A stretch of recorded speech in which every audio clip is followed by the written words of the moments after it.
If you're taking notes, precision is the name of the game when it comes to better results faster. And you can see this person's a phase 1 degeneration. We should see symmetrical disc from front to back.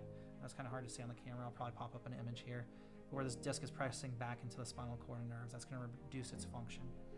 Important note for us is approximately 15% of these nerves are based off of what you feel. The other 85% are based off of function. I always tell people, if you felt the degeneration coming on, you would have came here when it started, right? Typically, symptoms are the last thing that show up and the first thing that leave. With that being said, too, when you come into our practice, we're not going to chase your symptoms.